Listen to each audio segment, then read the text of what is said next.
प्रणाम। आप लोग के बीच एक स्वर्गीत लेकर आई हूँ, तो आप लोग देखिए, बहुत दर्द भरा स्वर्गीत है, तो आप लोग सुनिए, देखिए आप लोग सपोर्ट करिए। सपोर्ट करिए, अच्छी लगेगी तो। मचिया ही बैठल सासु बउअरी से रज कर, बउअर से रज कर हो। बउअरी कवने निर्मोही के बिटिया, नैहर नाही जातू, नैहरवा नाही जातू, नैहरवा नाही पूछलाओ। मचिया ही बैठल सासु बउअर से रज कर, बउअर से रज कर हो।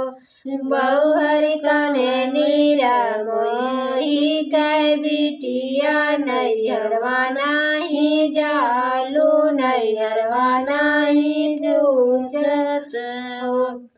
भैया नाही तोहर कबोया, ना पापा तोहरा पूछ, ना पापा तुहरा पूछही हो। बउअर कवन करम तू ही कैलू, नैहरवा नाही जालू, नैहरवा नाही पूछलाओ। बउअर कवन करम तू ही कैलू, नैहरवा नाही जालू, नैहरवा नाही पूछलाओ।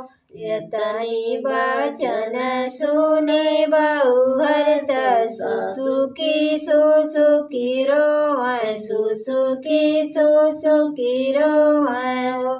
सासु बिना रे मायरिया के बेटियावा, नैहरवा नाही पूछ, नैहरवा नाही जाइलाओ।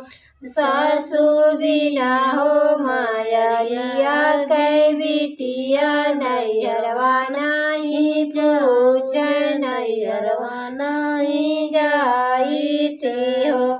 आजू मोरी मैया जे होती बड़ती गठरी बनती, बड़की गठरी बनती न।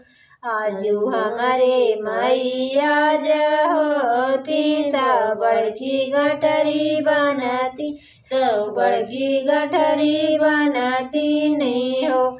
सासु भौजी चोरावली पिसान, नैहरवा नाही जाई, नैहरवा नाही जाइलाओ।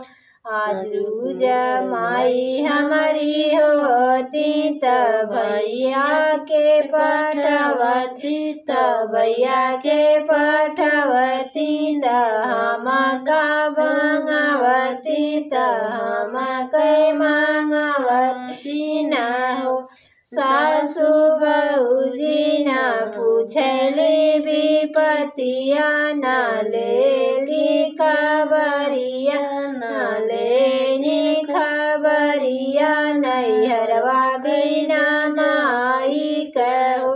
सासु भौजी न पूछनी विपतिया, न लेनी खबरिया, नैहरवा बिना माई कहो। मचिया ही बैठली सासु बउअरिया रज कर, बउअरिया रज कर हो। बउअर कवने निर्मोही के बिटिया, नैहरवा नाही जालू, नैहरवा नाही पूछलाओ। बउअर कवने निर्मोही के बिटिया, नैहरवा नाही जालू, नैहरवा नाही पूछलाओ।